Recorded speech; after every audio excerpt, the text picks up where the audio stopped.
Danny, like so many people, when the topic of boxing comes along these days, many people, what are we going to hear now? Because they couldn't make Fury Joshua, and they couldn't make Fury Usyk. And I think now you're like, well, what do we believe? When anyone in the world of boxing opens their mouth, what honestly do we believe? Would I be right?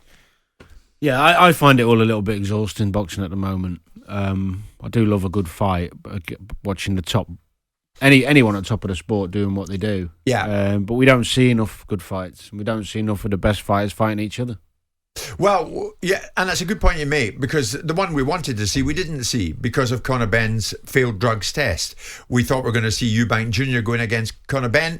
Of course, we were all ready for it. It didn't happen. Eubank Jr. went in against Liam Smith and lost.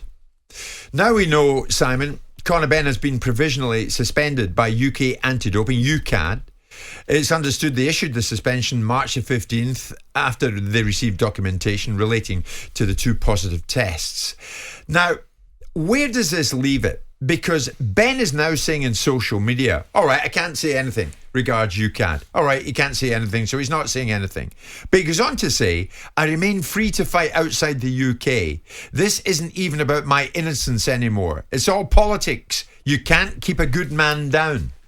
Where are we at with this? British Boxing Board of Control couldn't offer us any update today. They might tomorrow. What's your take on it? Well, there's a complete difference between the 2 tests situations. Amir Khan's situation has been adjudicated through UKAD, adjudicated through the British Boxing Board of Control, and he's been sanctioned. And the failed test was post the fight, not pre the fight.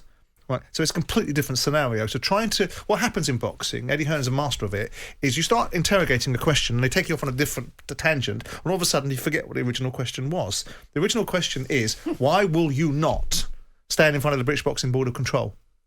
Why will you not stand? Why would you go to the WBC, produce a 270-page report that you say exonerates you, that you refuse to give to the British Boxing Board of Control, who are the only people that can exonerate you?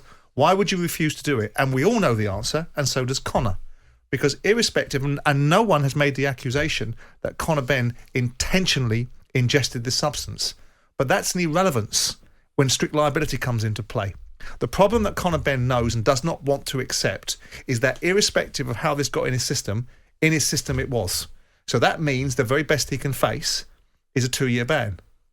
And he doesn't want it. He doesn't want that. He doesn't want that, and I can understand why he doesn't want it. But the problem for him is taking himself off to other commissions around the world. First and foremost, don't be so sure.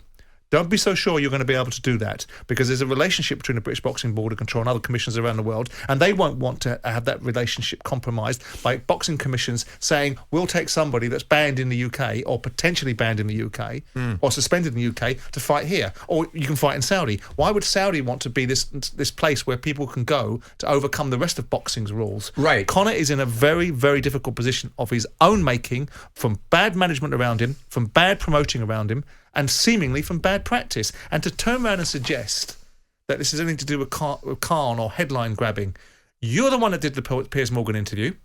You're the one that did the dynamics of who's against you. Yeah. You produced a 270-page report. It's like going into court with a document that exonerates you and refusing it, giving it to the court. Right. It's just ridiculous. What we know now, though, and the goalposts have slightly moved on that, it's understood that the dossier, which he says will clear his name, has now been handed to UKAD. Fantastic, so it should be. So it's up to UKAD to come out and say it should move it forward, shouldn't it? And one way or the other. And here's what will happen with that document, and insofar as it has any particular merit, because it had no merit with the WBC, did it? That 270-day document was moved to one side, said is irrelevant, and what was given was the WBC became a witness for the defence. Oh, by the way, with that 270-page report that you've produced, that doesn't actually hold any water with us. But here's the defence for you that we'll give you. It was a dietary issue, and we'll exonerate you on that basis. The 270-page report will go to UKAD and may well stop him from getting a 4-year ban. The problem with strict liability is it doesn't matter how it got in your system.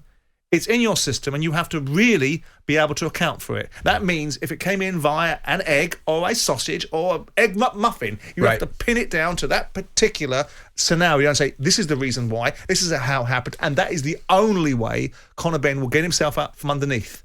Now, That is the only way. Speak, Simon, so many fight fans getting in touch now, and they're totally with you. And there's Rob. Ben failed 2 tests. He hasn't been able to prove how the substance was in his system, so it's strict liability. That equals a 2-year ban. That's the crux of what they're trying to avoid. Absolutely. There's another one. That's it. Simon is spot on. The PR around this has been awful. It's been nearly a year since the fight was cancelled. Honestly, is it? Yeah, I don't think it's that long, is it? No, it was But cancelled in October. take a backdated ban and serve a year from now and move on. The problem is that the people. This is where people don't get it and don't understand it. The voices around him have been wrong. Canelo Alvarez has been banned previously. Tyson Fury's been banned previously. Top fighters that occupy great precedence in the game have had their own consequences for for scenarios. They didn't want this. They wanted to do what they wanted to do. Eddie Hearn and Callis Howland wanted to do what they wanted to do, and what they should have been doing with this boy is saying, we got a huge problem. We need to be able to confront it head on. We can't drag you abroad and fight you abroad just because we think we can. We can't bully the British Boxing Board of Control and circumvent it by saying that VADA tests are voluntary when really they're mandatory for being inside the WC Slot 15. We can't get around strict liability. We can't run arguments when it suits us somewhere else that VADA's a gold standard test. Yeah. What's the point of drug tests being failed if you're going to ignore them? But in a different argument, we'll run something different. So am I right in thinking what you're saying, in layman's terms, is that there's no real, intelligent, logical reason why he's choosing this route of behaviour? Yeah, there is. He doesn't want to conform with strict liability. You can't overcome it, Danny.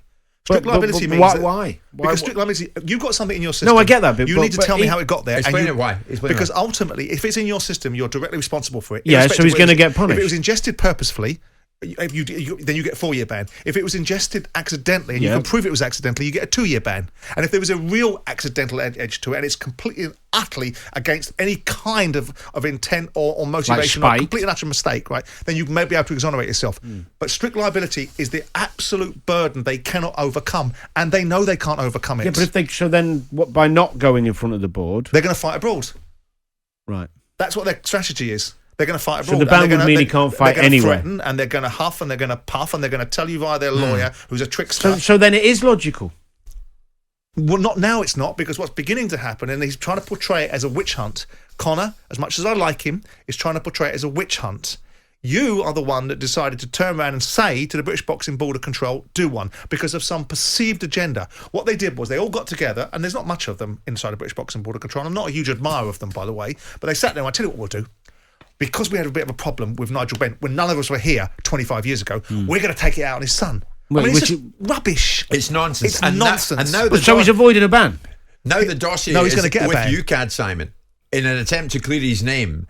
This could well end any planned summer return for Conor Benn, couldn't it? If indeed the governing bodies of other state commissions that are prepared to potentially legislate, because what they didn't bank that people would suddenly go after Chris Eubank Jr. and say, don't you dare take this fight with Conor Benn, because, by the way, you're in good standing with us. And the British Boxing Board of Control say to Chris Eubank Jr., we're not going to sanction you, because they need Chris Eubank Jr. to fight in Saudi against Conor Benn needed the British Boxing Board of Control's permission, otherwise he got his licence torn up. And no one banked on the fact that the British Boxing Board of Control would turn around and say to Chris Eubank Jr., hold it a second, son, we'll tear your licence up if you do this. Because they think they can bully their way through it. They think they can overcome it by bluster and misdirection. And now what's happened? And then what they do is they turn around and say if someone holds their ground, they've either got a witch hunt or they're victimising somebody. And neither one of those is true. No. It's Conor's gift to be able to come out and do what everybody in boxing wanted him to do, which is prove his innocence. And the problem is with strict liability. Now, whether strict liability is a code that people need to adjust, whether the boxing world needs to be a bit more circumspect about strict liability and look at it differently, but the current rules are that strict liability means in your system, end of discussion, you get a 4 or a 2-year ban. So what you're saying now is getting banned either way, whether he stands in front of him or not. Unless some miracle of God can suggest that he can pinpoint the exact reason why he's got that in his system with no doubt or debate that it was there by some form of contamination or some form of spike or something that he can really point to and go, that was the egg that I bought. So just to clarify, if he doesn't stand in front of the board, who's going to ban him? UCAD.